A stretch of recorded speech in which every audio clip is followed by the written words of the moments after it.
Hello again, everybody. It's Mike Petralia, Trags. It's episode 237 of Patriots Beat on the CLNS Media Network. Follow us at www.clnsmedia.com. We've just reworked the website, so be sure to check it out there.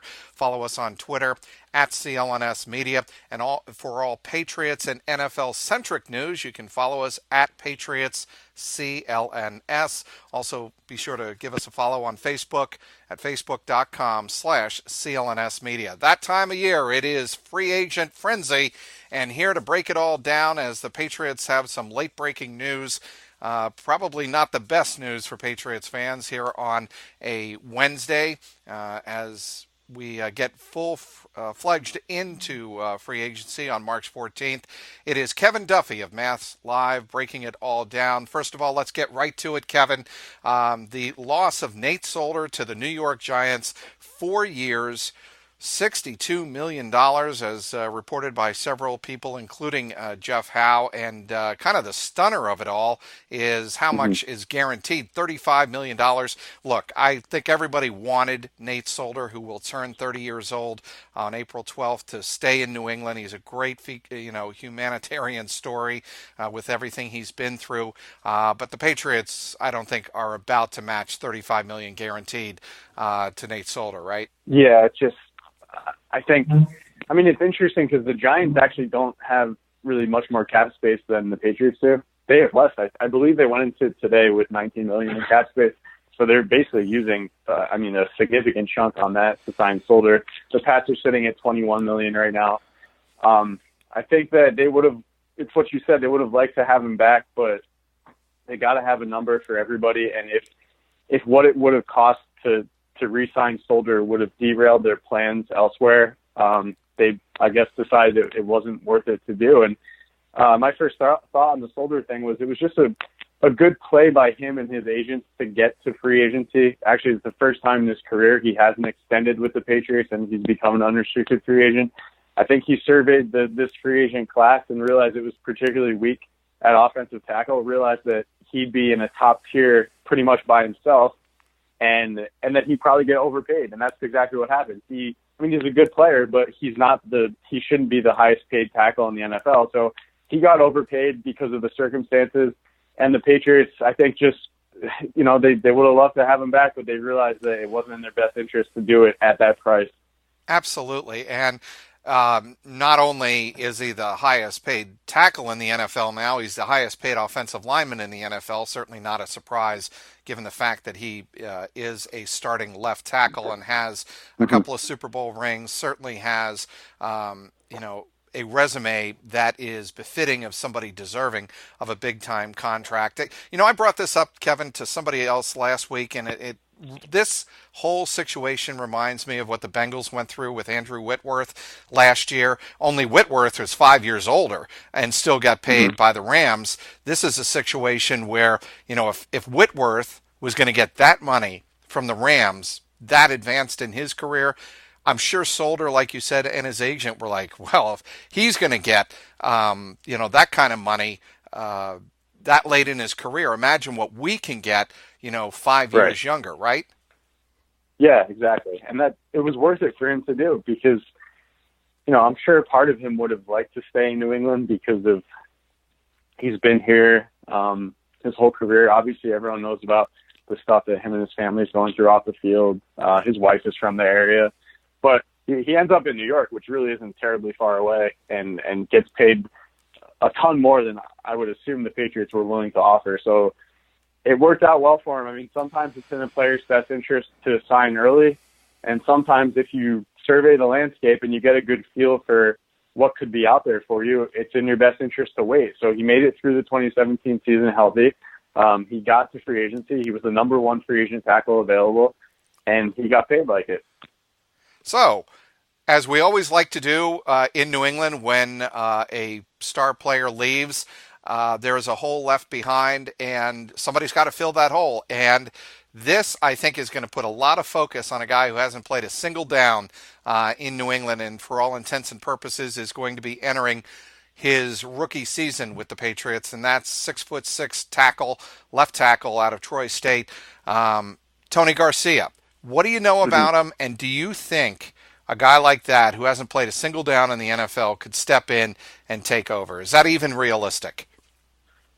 I don't know. I think they've gone with kind of a volume approach to select a bunch of young players, and I think that's actually a pretty good approach. So they've collected a bunch of young guys, Tony Garcia being one that they drafted in the third round. They, of course, drafted Connor McDermott, too, in last year's draft, but ended up losing him on cutdown day when the Bills claimed him off waivers. I'm sure he's someone that they probably wanted to keep on the practice squad. So they also had Cole Crossan, an undrafted free agent, and Andrew Jelks was on NFI, an undrafted free agent who hasn't played in a few years, but at one point in his college career was projected as like a high draft pick out of Vanderbilt. So they've collected this core of young tackles, and none of them have proven anything at all. But it's not a bad play, especially if they dip back into the draft this year, get another young tackle. I mean, you figure the more you collect, the better odds are that one ends up working out. So I think that's right now the strategy, and it would be smart to bring back either Cam Fleming or Adrian Waddle just so you have someone with some experience. You know, both those guys can fare well as starters. I thought both played very well this year. I thought Waddle looked great in 3 consecutive games, filling in for Marcus Cannon at right tackle. He went up against Joey Bosa, Von Miller, and Khalil Mack, and he did a terrific job. Then he got hurt, and Fleming kind of took over from there, started 6 of the final 7 games.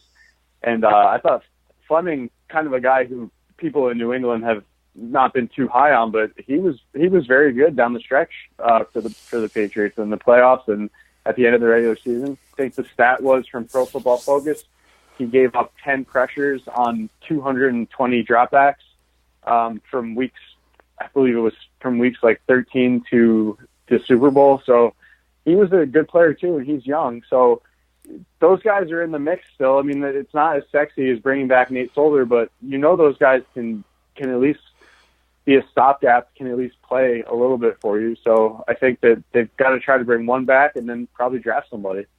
And what about Marcus Cannon? What are the odds that he is your opening week 1 starter at left tackle? Oh, I mean, that's very possible, because if it's like Fleming and Cannon, I mean, they might think Cannon is better suited to play the left side than Fleming, although Fleming has played both. Waddle, I believe, has only played right tackle in New England, so I think the odds of Cannon switching sides are they're fair. I mean, that definitely is within the realm of possibility. That could happen. Now, as we take a look at some of the other free agents that have left New England, before we go any further, I want to get to Danny Amendola and his departure to the Miami Dolphins, what he got in terms of money. And the way I read this, Kevin, is that the Dolphins are paying for Danny Amendola for 2 years to rework the culture in the locker room, not necessarily entirely for what he can do on the field. Yeah, that's possible. Yeah, well, I think that the narrative out of Miami that you've heard is that they want to rework the culture of the locker room, and Amendola is a guy who I think is highly respected throughout the NFL just because of, how his career arc and the things he's done and the way he's just been able to play a role pretty selflessly. I remember last year at the end of the season, Josh McDaniels called him one of the all-time great teammates, which is high praise, and that's not something you really hear too much from McDaniels or Belichick. I mean, they'll compliment guys on being smart and tough and good teammates, but that, like, superlatives like that don't get tossed around often. So I think Amendola really respected within the organization. And also Miami lost. They traded away Jarvis Landry, so they do have a hole at slot receiver. And I think, you could look at what Amendola did in the playoffs, and I'm sure some teams figured, like, this guy only made $1.5 million last year. I know he's getting up there, but he was the best player on the field at times for the Patriots in the playoffs last season. So teams probably looked at it and said, why don't we try something with this guy or with a guy similar to this? I don't know why the Patriots have to be the only ones collecting these really tough, quick slot receivers. So, Amendola's playoff performance, that probably is what ultimately earned him the contract that he received from Miami. Well, and you think about that, and a lot has been written and said in the last 24 hours since he agreed to terms with the Dolphins that it's 2 years, 12 million with with 8.25 million guaranteed. So it's not that much. 2 years, 12 million. Yeah. But that $8.2 million guaranteed is more than he has made in the last 3 years with the Patriots. That's a stunning number, right? Oh yeah, definitely. And that's, I mean, you're right. It's not like outrageously high, but it's actually similar to what Wes Welker signed in Denver when he left in 2013. I think it's the exact same figure, two for 12, and the $8 million guaranteed that's probably just more than the Patriots were willing to go. I'm sure if they wanted to bring him back, they probably figured because of his age and in his injury history that they could probably get him back at like 1 year, $3 million, something in that range, and maybe he'd play one more year for the Pats and then retire. But there clearly was a market out there for him that the Patriots were not willing to go near, and that's what happens. I mean, I don't think you can blame Amendola. He's taking pay cuts to stay here. He had his original contract, which was a big one, reworked too many times to count. And, he's at the tail end of his career, and he wants to make as much money as he can. And the Patriots have never begrudged anybody for doing that. They understand the game. They understand the free agency game. There is also the devil's advocate that will play from the Patriots' perspective. The Patriots really, really protected Danny Amendola, Belichick did, to get him to the playoffs the last 3 years. Let's not make any bones about that. Danny Amendola was, I don't want to say wrapped in bubble plastic because that's not fair either because he was a punt returner and took some vicious hits, but they limited his exposure during the regular season to get him healthy to the playoffs. Yeah, and they had to last year because they didn't have Edelman. So I think that they've always wanted to, I shouldn't say wanted, they've always needed to have one of those guys healthy. So with Edelman out for this season, I think last year they had to be particularly cautious with Amendola, and the approach paid off. Last year, that 3-game stretch in the playoffs was probably the best 3-game stretch he's had in his career. Statistically, it was at least. And, given some of the plays he made against Jacksonville in the AFC title game, and he had 152 yards in the Super Bowl, he was playing as well as ever at age 32 last season. So the approach from the Patriots side worked out. I just don't know how Amendola felt about it. I think when you have a guy who's as competitive as he is, he probably wanted to be on the field a little bit more, and he's going to get that chance in Miami. And as people always say during the playoffs, when somebody is a pending free agent and he does particularly well, like playoff Dola did for the Patriots, he's earning a lot of money in free agency, and it turned out that was worth $8.25 million guaranteed, 2 years, $12 million that Danny Amendola signed on Tuesday, agreeing to become a free agent wide receiver for the Miami Dolphins. Speaking with Kevin Duffy, outstanding Patriots and NFL beat reporter for MassLive.com. Want to tell you about a whole food protein bar called RX Bar. What does that mean? Their bars are made with 100% whole ingredients. They want to be transparent and upfront with their customers, which is why they always label the core ingredients, egg whites, dates, and nuts, on the front of their package, and the ingredients that make up the texture and taste on the back. That would be 100% real chocolate, coconut, and other pure ingredients. Beyond being a go-to snack that checks off a number of nutritional boxes, RX bars actually taste delicious. Just ask my daughters, who are big fans before they go out to their high school sporting events. They don't need the fillers, the additives, the chemicals, or added sugar. RX bars' core ingredients do all the talking. It's simply like eating 3 egg whites, 2 dates, and 6 almonds.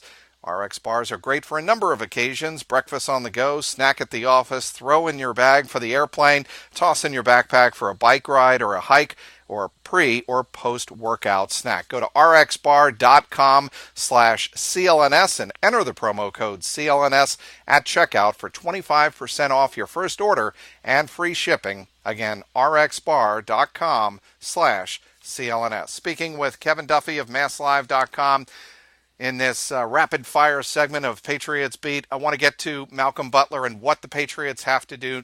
We all knew Malcolm Butler after what happened in the Super Bowl, was not coming back to New England. As it turned out, he signed he's agreed to terms on a 5-year, $61 million deal with the Tennessee Titans, reuniting with Logan Ryan, who supposedly recruited him over the phone, according to Logan Ryan's own Twitter account.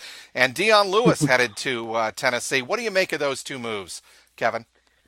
Yeah, I think Butler was expected. No one, that was just after the Super Bowl. There was just no way he was going to come back. Although I was told that his reps actually did have a conversation with the Patriots after the Super Bowl, and I don't think it really got anywhere. But I was told both sides left the door open, depending on what happened. But the Butler had a very strong market, and I don't think the Patriots were willing to pay anywhere near what he ended up getting. Lewis was a tougher call because I felt there was a chance he would come back. The Pats didn't really express any interest in extending him throughout the season. They'd never had a conversation with his reps about that. But during the NFL Combine, Bill Belichick called Dion Lewis, and they had a long convo, and Belichick expressed desire to bring Lewis back to New England. So I thought Dion Lewis's camp felt that the Patriots were going to be in the mix, but as it all unfolded in the final few days, the Pats really, I was led to believe, did not make a very strong push. I think, again, the number Lewis got from the Titans was just too high for what the Patriots were willing to offer. So it's interesting that they both go to Tennessee and follow Logan Ryan. I think that's going to be a fun team to follow. Lewis, to me, lands in a really good spot. I think he's a better player than Derrick Henry. I think he'll be their number one back in Tennessee, which is what he's looking for. I mean, he got paid well, and he goes to a good offense, and he goes to a place where he's in position to be the starter. So I think for Lewis and Butler, it all worked out pretty much perfectly. Look, I don't want to be a doomsayer here, Kevin, but if you're a Patriot fan and you look at what might not be coming back for the Patriots, Dion Lewis is not coming back. Danny Amendola is not coming back. Julian Edelman's coming back off an ACL. And we don't know for sure yet about Rob Gronkowski, and Nate Solder's not coming back. So they're losing a lot potentially on offense. And, I'm not so sure how confident Tom Brady would feel coming back this season in 2018 with so much, missing, right? Yeah. I mean, if Gronkowski doesn't come back, then they're going to look totally different. And I think it's fair to question if they even have enough on offense without Gronkowski. So that's the big one there. You still do have, I guess we shouldn't assume Edelman will be himself at age 31 coming off a torn ACL, but when the season starts, he'll be 12 months removed from that injury. So he will have had a lot of time to recapture his form. So you still have Edelman, you still have Cooks. I think that they'll be okay at the running back position without Lewis, but there's no question that losing him hurts. O-line is now a question mark without Soldier. So it's, the more you think about it, it really does add up after a while. It's going to be interesting to see if this team is as dynamic offensively as they've been in the past couple of years. What do you hear about Rex Burkhead? I really don't have a great handle on what Burkhead's market looks like right now. I think it's been pretty quiet around him. You heard a lot more about Lewis's market and some other players, but it's been pretty quiet around Burkhead. My guess would be he'll land a deal somewhere in the neighborhood of 3 years for $12 million, so far less than what Lewis got. And that deal, I don't know for sure, but I think the Patriots might be inclined to bring him back at that number. Or they might say, look, the draft you can get. Well, the Saints got Alvin Kamara in the third round, and he's on a 4-year contract that pays like not even $4 million total. David Johnson of the Cardinals, the same thing a couple of years ago. Kareem Hunt this year, the NFL's rushing leader, was a third-round pick. So the Patriots might look at it and say, well, we love Burkhead, but we can use that 3 years, $12 million elsewhere, and probably draft somebody in the third or fourth round and get immediate production from that player. So that could be the route they go too. it's hard to tell at this point. Well, at some point, I think Patriot fans are going to wonder, are you guys going to sign any free agents? And granted, the Patriots have. I was before we got on the air here, Kevin. I was thinking to myself, when was the last time they signed a major free agent who is a contributing factor to a Super Bowl victory? And can you think of any free agent that they went out and got and made a difference because he was a shutdown corner? I mean, I guess you could look at Darrelle Revis, certainly, right? I mean, that would be a case, but he was only on a one-year deal. Yep, that would be one. A major free agent signing. Gilmore was good last year. They didn't win the Super Bowl if they got there, and Gilmore started out about as poorly as you could, but I thought he was the best corner and one of their best players on defense by season's end. So I think that signing in the long run will look pretty solid for them. And then you go back a few years, like it wasn't a major signing, but getting Jabal Sheard for 2 years, $11 million, that was a good contract. And that's, to me, the kind of thing they're looking for this year, because they don't have a ton of money to spend. They can't splurge and sign another Stephon Gilmore. They just don't have that cap space. So they've got to be able to find value. And they did it a couple of years ago with Sheard, who was really good his first year in New England, then kind of ran into some trouble his second year, but nonetheless was a bargain for 2 years, $11 million. That's the kind of thing they got to look for right now. And there's a lot of the big names have come off the board, but we're technically free agency as we record this hasn't even started yet. It's not 4 p.m. on Wednesday. So there's still players out there. They just need to find, they need to wait and find those values and hope to piece together some parts on defense with some of those contracts. Is this your busiest time of year, Kevin? Maybe. I don't know. It's the season's a grind. Like, how it is. Yeah, I do. Yeah, you know how it is. The season's definitely a grind, and then you kind of on mini vacation for about a month because the Pats are always playing deep into the playoffs until late January, early February. And then these couple of days they're just crazy because you never really can predict what happens. That's the wild thing. I think everyone would have said that Nate Solder had a good chance of being back. I think everyone was stunned by Danny Amendola leaving for Miami. Last year it was even more stunning when they signed Gilmore and traded for Brandon Cook. So it's just that's why it's so wild, because you make your plans and you try to talk to as many people as possible and try to get a good handle on what's going on, but it never works out the way you think it's going to, and you kind of just have to just react as it happens to stuff that you might not have seen coming. How can people follow you, Kevin, both online at masslive.com and on Twitter? Online, masslive.com/Patriots, all my Patriot stories, all content and video there. And then on Twitter, I'm at Kevin R. Duffy. So I usually tweet all the links to my stories and then add whatever commentary I deem necessary. And you always are, I think, very intelligent in your observations and Twitter analysis. Thank you, Trags. You as well, man. Well, we try, Kevin, don't we? It's a very fast-spinning NFL world out there, especially during free agency. Want to thank Kevin Duffy for joining me on this episode 237 of the Patriots Beat. Be sure to get daily team updates on the Patriots Newsfeed podcast, available now on the CLNS Media New England Patriots postgame show feed. It's available on iTunes, Stitcher, YouTube, and the CLNS Media mobile app.